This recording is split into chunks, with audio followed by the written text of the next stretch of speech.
Hey guys, welcome back to my channel. It's me, Kagam. Oh my gosh, this is one of the craziest dragging videos ever. So you have to watch all the way until the end. I am absolutely shook. Without further ado, we're gonna get started and we're gonna do the dragging videos. I can't even speak because I'm so shocked. Dragging videos first, and then I'm going to answer some of your questions as well, because I did put an Instagram sticker, and there are a few things that we need to chat about. So the first dragging story is from the George Sank boutique for Big H. One of you kept asking me, like, when does a luxury brand get a gangster name? I was like, you get a gangster name if you do luxury thug life behavior, and I'm sorry, but the Ponytail Express is living that life. So this is from 5 days ago, and it's from the Google review section of Big H George Sank. I don't even want to say their name, honey, because you know, like how, like the founder of Fashion File, she can't even say Big H and Big C's government names because she's so terrified of being sued. So the review goes as follows. By asking one of the sales consultants if there were any tips or advice on how to purchase a Big H bag in the store, the sales consultant thought we were offering her money. This sales, okay, that's like a typo. This sales consultant should learn some basic English before working in a high-end boutique. The way we were treated was totally unacceptable. Okay, well, first of all, a few things. You're wrong. Okay, I'm sorry, no. You are wrong. She thought you were trying to bribe her. You are now saying that, she should, like, learn English. Not really. Like, France, the national language of France is French. Like, maybe you should learn French. Guys, we've chatted about the language situation in Paris with luxury shopping. I told you that compared to the years when I lived there, when I was doing my exchange in 2007, like 2007, very few people in Paris could speak English, like even in shops, like hello, bonjour madame, bonjour monsieur, and then just start speaking English. Very few people could respond. Today, I feel like the English knowledge is so high, particularly in all of the luxury boutiques in Paris. I feel like all of them understand English, like no problem whatsoever. But there are going to be certain things that do get lost in translation. If you tell someone of whom English is not their first language, by the way, fun fact, English isn't my first language either. If you tell that person, like, can you give me tips on how to buy an Hermes bag in Paris, when you know very well, okay, that there is an appointment system that you have to follow. We all know what's popping. You get me? They know that you know. So don't bring, don't bring that little bo peep, kind of act to the boutique. It's not going to work there because they've seen many things. I bet what happened is that these people were trying to they're kind of trying to like butter her up a little bit and sweet talk her into a walk-in appointment. Instead of just saying, hello, I'd like to get a walk-in appointment.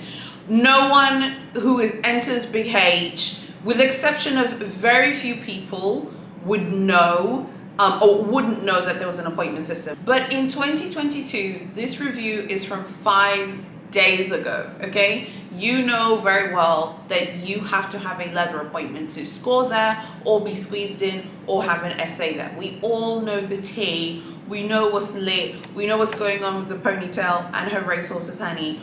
We know what's going on. I feel bad for the person because lost in translation moments can happen. And I don't think that tourists should speak like paragraphs of French, but I do feel like, I've said it before, when you enter a boutique, you say bonjour, and at the very least just say bonjour and then be like, can I speak English to you? And then, or you can even just, I don't even think I don't even think it matters. Like, I feel like you can walk in there and be like, bonjour madame, hello, I'd like to buy, and then you can just be like, hello, I'd like to buy an Hermes bag, what's the procedure? But this person was accused basically of trying to bribe the Big H SA, and I think that this particular individual, it's a man, tried to sweet talk her, hello, can you talk to me about tips? Like, here. If there are any tips or advice on how to purchase an Hermes bag in the store, I'm sorry, but that doesn't sound, that does sound a bit shady and a bit sketchy. And I can see how the Hermes essay might feel like, well, are you trying to like bribe me or something? This isn't the first time I've heard about weird, creepy bribery type things. It's not the first time, and it's not going to be the last time. I feel like this happens more than we think. Maybe it was just an innocent mistake. It sounds like an innocent mistake, but I don't like this idea that, well, maybe that person who works in a high-end shop should know English. Well, maybe, boo-boo, you shouldn't be asking people in, Big H, George Sank, can you give me tips on how to buy an Hermes bag in Paris, when you know very well that you need to apply online or go and play the Parisian bait game, which I've told you about. Big H won, client nil. Okay? Big H won this one. Sorry. The next review is from 2 months ago. Also George Sank, honey. George Sank, okay. GV is my least favorite boutique. I remember seeing someone not saying George Sank, and they got corrected on Instagram. I think some people get a little bit stressy about that. We all know it's George Sank, and the 5, the V is a 5, obviously from Roman numerals. But I feel like the George Sank boutique is out of control. And yeah, here we go. Dear Big H, please stop wasting our time. You're insulting clients' intelligence by the nauseating games you play. If your staff is going to refuse the coveted leather bag collection, best not to schedule an appointment. In addition, if your staff is going to lie and play deceptive tactics, to do so a bit more professionally. I arrived at my appointment and was met with a very uncaring woman. What was the point of asking me what I wanted when she had no intention of selling the bag of my choice? She brought back the most matronly bag style I've ever seen. Not only was it completely different than what I asked for, she brought out one ugly bag and no other options. When I asked to see other options, she lied and said there was no stock. Ooh, wow, girl, honey, join the club, boo-boo. I browsed around the shop a bit longer, only to see her service another client with the bag I asked for. I'm not one to make a fuss about material goods. However, this particular appointment feels discriminatory. As a stockholder since my teens, I can appreciate the idea of your advertising tactics. However, as a client, discrimination is never okay. Had it not been for the 1,000 positive experiences my family and I have had over the years, I would seriously not shop. Please match the experience to the price tag. It's getting rather tacky. If your staff is going to lie, don't schedule the appointment. Thank you. This person visited in May. Okay, a few things. First of all, this person, like in the review, this is something which I've stripped out from the review because I don't think it's relevant. This person mentioned the ethnicity of the essay, but based on her name, it seems that they're from a similar ethnic background. So I don't feel like in this particular case it is a racial thing. And if it was, I would absolutely say that. It sounds like the essay did not want to sell her the bag. And the essay didn't want to sell her the bag. And I think that is something which is uncomfortable, and it's something which, I don't know. I feel like when this type of situation happens, and I think it happens a lot, it has to hurt. Like, me, I would love to get, I was thinking the other day when I did my Paris video, like what bags I'm looking for. Right now, I'm really into the idea of like Birkin-Sellier, Kelly 28, pink or green, Mini Kelly or Kelly Pochette in croc or ostrich. Those would be like the things I would be looking for when I go this year. And that is what I would say. If I said to the George Sank essay, can I please have a Kelly 28 in any pink color, and you say there are no pink bags, I go walking around. By the way, George Sank is a very small boutique. And then I see you offer someone a rose lipstick bag. I'm going to put some Pegasus wings on. I'm going to fly over there. Okay, giddy up. And I'm going to take that bag. I'm going to leave. Okay? Because that is going to drive me absolutely doolally, absolutely around the bend. So I can see where she's coming from, and I can see her point. I really can see where she's coming from. I do think though she's a bit of a hypocrite, and I'll tell you why. She goes on to say that she's a shareholder of Big H. So you benefit financially from the game. So it's all Gucci because you have shares in the brand. You've shopped there many times and you've obviously been offered things. But when it doesn't go your way, you come on big Google honey in your government name to have a whinge and a moan about Big H. I'm sorry, but I think that's hypocritical.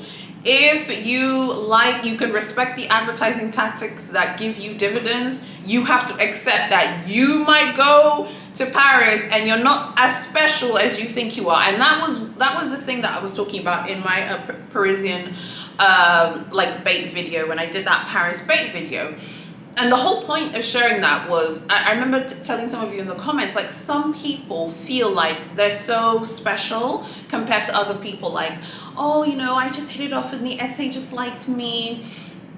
And, you know, we don't know this woman's purchase history. We don't know if she bought anything. Probably maybe didn't have like a significant purchase history.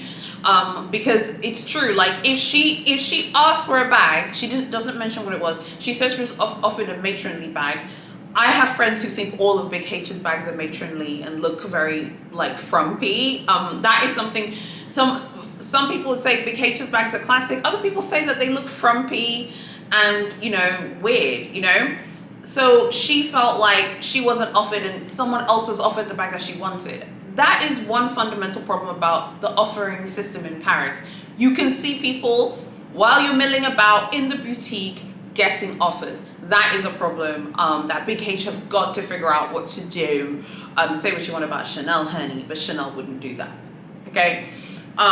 So I think there's a bit of a double standard there, and I think there's a bit of luxury hypocrisy there, because it's all Gucci because when it benefits you financially because you have shares in the brand. But then when you go there to try and buy something and she's like, no, there's nothing for you, boo-boo. Okay, but then she goes and offers someone else something, then you're upset about it. Then now it's a problem and now you want them to change their tactics. But you were all cool when you had those 1,000 good experiences. You never thought about the people who've had bad experiences. That's the only thing I don't like about the Big H world. It is what it is. It is what it is. And if you can't accept it, then that's your problem. And I know that sounds really harsh, but I think that's just the way it is. Okay, the next dragging story is from the Sèvres boutique. This is from 2 weeks ago. The person says, if you're a tourist here in Paris, don't come to the store. You'll be met by the most unfriendly the person says, you'll be met by the most unfriendly French people with fake smiles and so proud that they are working at Big H. They'll tell you that they're Parisian. They even Parisians need a reservation, and then they'll let you wait for nothing. Okay, so a few things. You know, we've chatted about this before, and I have told you guys before about the allowances that I make for people's cultures, because I do think it's relevant. I want to tell you a story about things that happen here in shops. If you, and to be completely blunt, if you are of European descent, if you come to Tanzania and you're dressed skimpily, and by skimpily, like I told you, this is a conservative country, you're wearing denim cut-off shorts, you're wearing a mini skirt during the day, walking around, no one here is going to come and say anything to you. Because people just are not going to go to someone who's not from Tanzania and tell them about the dress code. However, if you're black, regardless of what part of the world you're from, you're African American, you're from Jamaica, okay, you're black British, if you come here and you are dressed skimpily, people here will come up to you and they will check you. Okay, and they'll be like, you're dressed inappropriately. I literally saw this happen in a shop once at the major shopping center that's very close to my house. I literally saw a woman who was of European descent. She was dressed, in my opinion, people were staring because she was dressed quite, you know, skimpily for the culture here. And this is what I'm saying. Cultural nuances are very important to respect and to note. People were staring. Okay, literally people were staring. I remember once, literally in that same shop, okay, wearing like denim jeans, literally that had the tiniest rip. You could barely see the rip and getting dragged. And I remember Edwin was like, yo, like, why are you trying to check my wife? Like, what's the problem? She's just wearing jeans. But someone else is dressed so skimpily, you could see her bust, you know, she was really, really dressed skimpily. Like you could see a lot of flesh and people didn't say anything. The cultural nuance there is they felt like, as a Black African person, that I wasn't allowed to dress like that, but they felt like because that person's European that they didn't want to say anything to that person. Now let's connect that with what's happening here. The person says how they are unfriendly. That is something that you hear a lot about the essays in Paris. And people say it's a French thing. I don't think it's a French thing. I think it's a Parisian thing. I think I told you guys before, I was in the French West Indies. I was in Martinique. They're really, really, really nice there. And they are French and they're so friendly, so warm, so kind. There are a lot of friendly, nice people in Paris as well. But yes, I feel like capital cities just have that thing about them where people do come across like they're cold. A lot of this is cultural and it's about the language. I must say that when we were in Paris, when you, I think, make that effort just a little bit to say bonjour, ça va, whatever, I feel like they just respect it more. I feel like if you go there, particularly just because like in France, like they're so proud of their language. I feel like if you're able to even just say hello, like bonjour madame, bonjour monsieur, you know, I feel like that goes a long way in getting you that nice warm service. It's never going to be super friendly. I remember when we went to Miami for our honeymoon, like I was quite struck by American customer service. It's nothing like, I feel like because I'm not American, I'm able to compare American customer service to UK customer service to French customer service to Tanzanian customer service. I feel like out of all of those ones, which I'm very familiar with each one of those countries, I feel like the customer service in US stores almost to someone from Tanzania would come across almost over the top because it's like, hey, how are you? Did you have a nice day? That's not how people here are. You know, people here are not asking you about your day and how you are and all the rest of it, you know? So in the US, I felt like customer service was very warm, very friendly, maybe very friendly, to be honest. And if you compare that with France, yeah, it's not going to be like, hello, how are you? How are you? How's your day? Are you enjoying your trip here? What hotel are you staying at? Like, they're not going to chat to you like that. And there's nothing wrong with that. And I feel like in the UK, it's the same thing, you know, hi, you all right? Yeah, all right. But it's not like overly friendly. And like I said, I felt like in the US, it was very, very warm and extremely friendly. Like if I compare it to like the UK, France, and Tanzania. Tanzania customer service, honey, people are not going to ask you how your day was, how you are, how amazing you are. They're not going to do it. So I think in this example, this is another good example of the cultural nuances that are missed, and also the cultural misunderstandings. You'll meet those unfriendly people, obviously the person saying, with fake smiles and so proud that they work at Big H. They'll tell you that they're Parisian.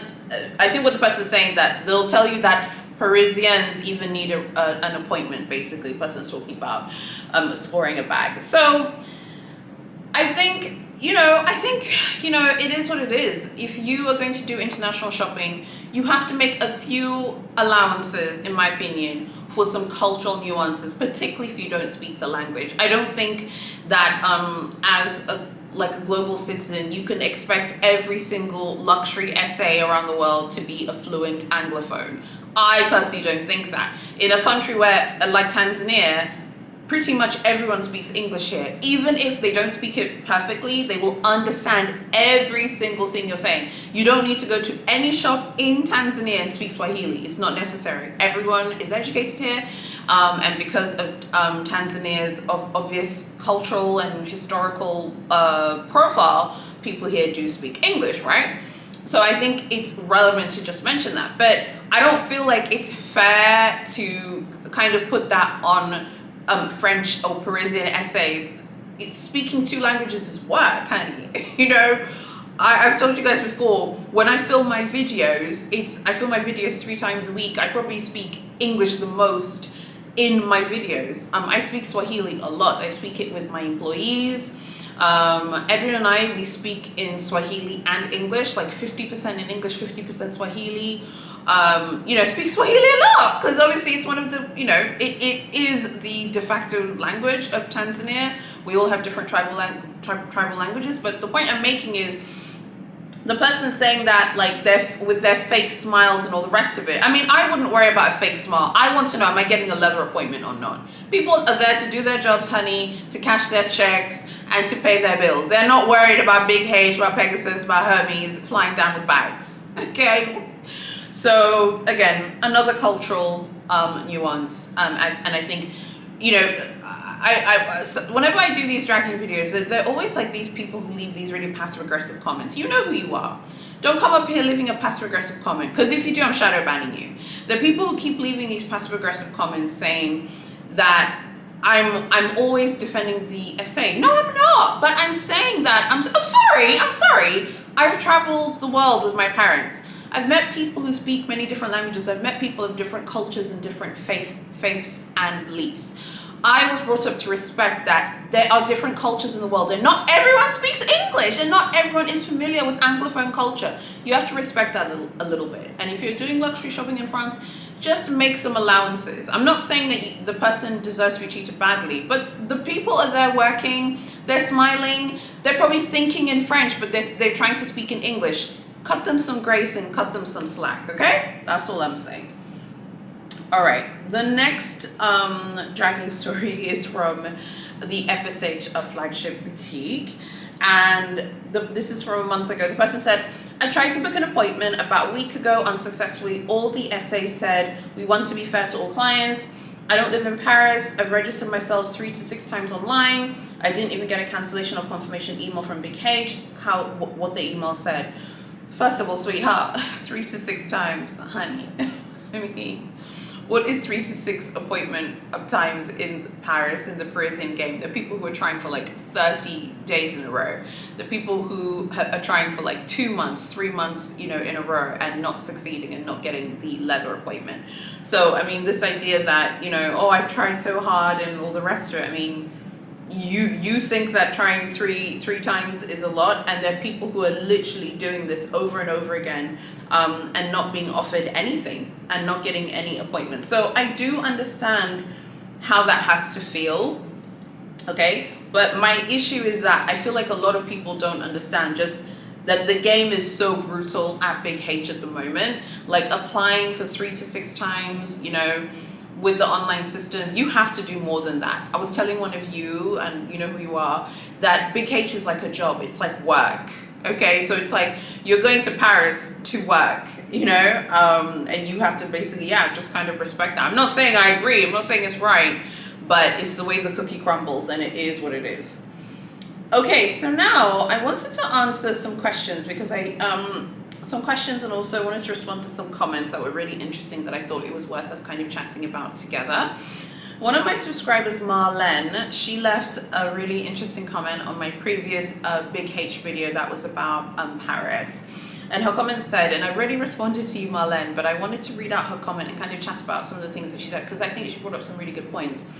She said, I need an explanation from those who won't buy on the resale market. I've heard from some people that they don't want to pay a premium on the bag, but Big H forces you to pre-spend 1 to 2 times the cost of the bag, and you have yet to even pay for it. At that rate, you might as well go resale. And then she says, I needed to make sense for those who don't want to go to the resale market route, where you get what you want versus the bait/appointment game, where you get what they give you. Yeah, I think first of all, this is all fair, and all of the comments that she made are fair, and it's a very interesting perspective. I think the thing to understand here, and I think the reason why many people do not want to go resell, I think the biggest reason is people just want to say they got it from the boutique. I'll put my hands up and say that is important to me. I just want to buy it from the store. I don't want to buy it from someone that I don't know. I want to buy it from the store and have the store experience. That's number one. Number two, even if you get it from a reseller who can authenticate it, it's never going to be as authentic as getting it from the boutique, because resellers are human beings, authenticators are human beings, mistakes can happen, and they do happen, and they have happened. People have bought bags on the resale market, have sent them into the spa, and you know what Big H does, like if the bag isn't authentic, I think if the bag isn't authentic, like you don't even like get it back or whatever. I mean, how embarrassing, how humiliating would that be?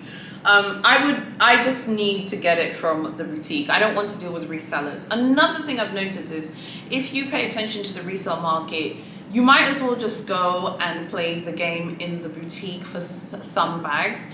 I feel like, for example, special bags like the Mini Kelly 2, the Kelly Pochette, you know, maybe even the cargo Birkin or the shadow Birkin. Like the shadow Birkin resells for huge money. You might as well just go to Paris and try and score it there, or try and get it in your local boutique. I've seen the shadow on like European resale sites going for 50,000 euros. The shadow 25 in Paris is 9,100. You wouldn't even need to buy that much bait to even get to 50,000 euros. So it makes no sense to buy the special, unique pieces like the shadow at resale. But maybe things like the Birkin 30 or a Cellier Birkin 30, maybe that, yeah, maybe it is like cheaper on the resale market. But again, for me, peace of mind of having the authentic item from the Big H boutique, and I can say, I bought it from this shop, that means a lot to me. And I think that many people feel the same way that I do. Okay, and then Marlene left another comment which I thought was really interesting as well. She said, it's strange and comical that these brands want loyalty. The last time I checked, none of them are the savior. I agree with you there, babe. It's bags, clothes and shoes, and being honest, people just want the bags. This is why fashion files full of pages and pages of bait. Agree. Big H can be kind of a yawn, especially in ready to wear and other categories. Agree. Why should one be loyal when the attitude is take what we give you? I find it strange that people will take and overlook the inexcusable disrespect from staff for a material item and keep coming back. It says a lot about all parties involved. Let staff at a restaurant or Walmart do the same thing, and it's a different reaction. Fair. Absolutely agree with you there, babe. Why are people willing to get emotionally, mentally, financially beat up over this? You can't say they aren't. You report the reviews and experiences all the time. Exactly, I do. And I just reported them in this video. And yeah, I mean, again, agree with her. Completely agree with her. I think all of us would agree with Marlene. And here is my response. I've already responded to her comment, but I wanted to kind of chat about the things that she said. I think that people like the idea of being able to kind of say that they can play the game. I think the Big H games, whether it's in New York, Paris, London, Singapore, Hong Kong, the games make people feel like they're part of this like private club where the admission is the cost of bait, and people feel special and different, that they have Big H fairies and all this other, you know, nonsense. Because, you know, I don't believe in that stuff at all, because like at the end of the day, you're spending money. It's just about how much money that you spend, okay? So I think that people can withstand the treatment because it just makes them feel more special. For me, I like Big H's products. I think Big H is a fascinating business, but I don't think that Big H is like the holy grail of all luxury brands. There's some people who put Big H on this huge pedestal. I don't. You guys, you know how I feel about it. I'm really like a huge Chanel girl and a big Louis Vuitton girl, and I love those brands, and I don't care what anyone says. I think that those brands are just as good, and sometimes if not better than Big H in lots of instances.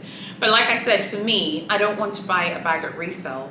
I want to shop in the boutique like everyone else, and I just like shopping, generally speaking. And I think something else to note is like the experience of shopping. Like a lot of us actually enjoy the sort of shopping experience in itself. I love shopping, and I think shopping is fun. I don't have like a lot of vices. I'm not a shopping addict or anything like that, but I really enjoy shopping, and I think it's fun, and I want to shop in the boutique. There's just something special about shopping in store versus shopping like I don't know, versus shopping in just like through a reseller. It just doesn't feel special to me. I want to go to the store, I want to look around, I want to sit down, I want to look at things that I'm going to buy, and I want to buy them that way. And that's just kind of how I feel.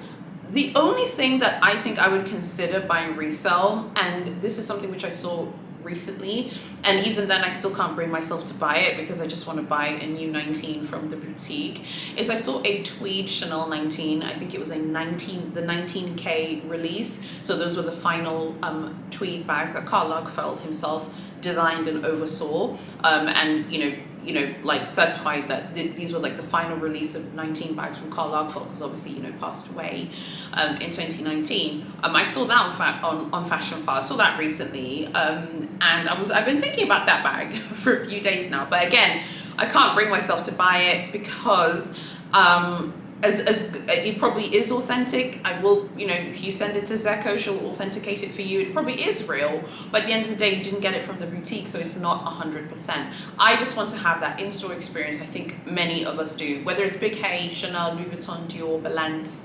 People want to have that in-store experience. But everything that Marlene said is facts as well, and she made really good points. So great comments, food for thought. I love reading your comments, and all of you who leave comments, lots of great comments and opinions, which I love hearing. So yeah, I think it was just worth just kind of chatting about that. I left a sticker on my Instagram. I said, like, let's talk about bait, ask me questions and all the rest of it.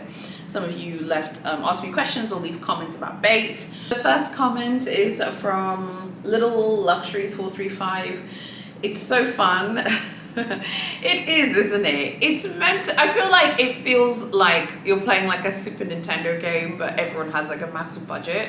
It's meant to be fun. I think if you look at it as like a game, like a video game, you'll probably enjoy bait more. SEIM says, tiring. I just got a Bottega Veneta Maxi Jody with no games. The bag is huge and I love it. Okay, congrats. That bag is so hot. People seem to love that bag, and I think there's something so refreshing about walking into a boutique and knowing that you can buy something and leave. That's why, like, at the moment, I'm like, when I go back to Paris, I kind of love the idea of going to Fendi, going to Balenciaga, going to Gucci and Louis Vuitton, and knowing that I don't have to do any pre-spend or anything like that. Fashionably Unemployed says, it's never going to change, so we may as well embrace it. Look, I like how you think, okay? Because it isn't changing, and we all know it's never going to change, so we might as well just kind of accept it. I like this. You're practical, and I like the way you think. Karina from MTL says, you cannot avoid it. Competitive market times 1,000 since C19. Be patient, loyalty. Yeah, I think it can't be avoided now. There are just too many people who love luxury and who want to shop luxury and who are willing to spend the money and to buy all of the bits and pieces that they need to buy in order to score. So you can't avoid it. Totally agree. I am Livu says, it's so crazy, I quit. I don't blame you, because I think it is ruthless and it's so cutthroat, just because so many people are spending and willing to outspend each other. I've told you guys my theories about what's going on in Paris, so I won't repeat it over and over and over again. You guys, you know how I feel. You know my position on the Big H situation in Paris. I think in terms of like the reviews of the luxury shopping experiences, luxury shopping isn't luxurious anymore. And I think that's like the biggest thing that I've learned about like bait and pre-spending. It's no longer a luxurious experience. I don't even remember the last time someone has left a review, and I've read a ton of Big H reviews. I don't remember the last time someone has left a Big H review, Paris doesn't count by the way, and has been offered champagne in their home boutique from Big H. I've never even seen that. I don't even know. I don't even remember. Like, and I read so many of these like for the videos, but I also read a lot of them just for myself because I find them so interesting. Like, luxury shopping isn't luxurious anymore, and I think that's the kind of state that we're in. So I'd love to know what you guys think about these dragging stories. What do you think of like bait and pre-spend and luxury games? I'm always in the game. I find this just funny, and to me it's almost like a fun hobby. My work and my career is quite intense, and it has nothing to do with luxury, so 3 times a week we just get to chat about these things because they're just so fun and interesting to me. But I think after a while they are going to be exhausting. Like, you know, I like I said, I've been taking this channel seriously for about a year and a few months now. In 2-3 years, will I still be, you know, playing the big H game in Paris? Who knows? You know, only God knows. So I'd love to know what you guys think about everything. Please make sure that you follow me on TikTok and you follow me on my luxury Instagram. A lot of you are following my personal Instagram, which is fine, but I post like my personal bits on there. So go follow my luxury Instagram, Haya Glamours on Lux. It's the same for Instagram and TikTok. And also go join the group. The group is on fire. There's been some phenomenal offers in the group recently. There's been a HSS Kelly, there's been a Kelly, I think Kelly 28 offer as well. There was this absolutely breathtaking mini Kelly 2 in a really beautiful rare leather that was offered to one of our group members. So if you love that kind of thing, I think you'll love the group. So make sure you go join it below. Thank you so much for watching, and I'll see you guys very soon in my next video.